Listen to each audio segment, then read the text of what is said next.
बिहार में राजा रघुवंशी जैसा हत्याकांड घटना बेहद चौंकाने वाली है और दुखद है। इस केस की तुलना जिस तरह से की गई है उससे इशारा मिलता है कि ये मामला प्रेम, विवाह और हत्या के जटिल जाल से जुड़ा हुआ है। जैसा कि राजा रघुवंशी हत्याकांड में हूबहू देखा गया था।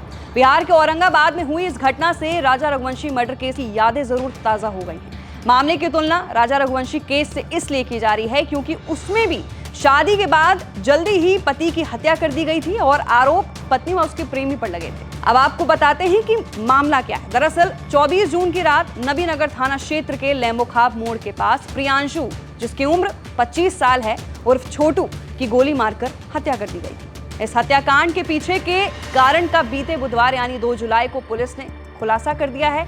साथ ही हत्या की मास्टरमाइंड छोटू की पत्नी गुंजा सिंह, जिसकी उम्र करीब 20 से 21 साल समेत 3 आरोपियों को भी गिरफ्तार किया गया है। औरंगाबाद के एसपी अमरीश राहुल ने इस मामले पर क्या कुछ जानकारी दी है, उनका क्या बयान सामने आया है, सुनिए। एक सप्ताह पहले दिनांक 24/6/2025 को नबीनगर थाना क्षेत्र अंतर्गत एक व्यक्ति की गोली मारकर हत्या कर दी गई थी। हत्या के बाद उक्त व्यक्ति की पहचान प्रियांशु कुमार सिंह के रूप में की गई थी। एसआईटी के द्वारा अनुसंधान के क्रम में यह बात पता चली कि मृतक की शादी उसकी हत्या से 45 दिन पहले हुई थी। गुंजा देवी नाम की लड़की से हुई थी। अग्रतर अनुसंधान में यह बात सामने में आई कि गुंजा देवी का अपने सगे फूफा से पूर्व से अनैतिक संबंध चला आ रहा था।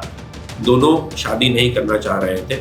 उसके फूफा जी के द्वारा पूर्व में कई बार गुंजा देवी के शादी को तोड़ दिया गया था, लेकिन अंततः गुंजा देवी की शादी उसके पापा के जोर से मृतक के साथ हो गई। गुंजा देवी और उसके फूफा जी जीवन सिंह के द्वारा लड़के की हत्या करने का निर्णय लिया गया। जीवन सिंह के द्वारा कुछ हथियारबंद युवकों को हायर किया गया, जिनके द्वारा गोली चलाई गई।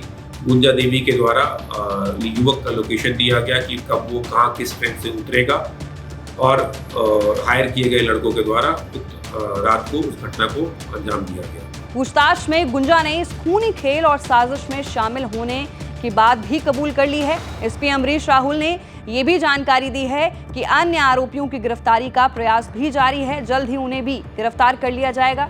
जब से ये घटना हुई है तब से सभी लोग हैरान हैं।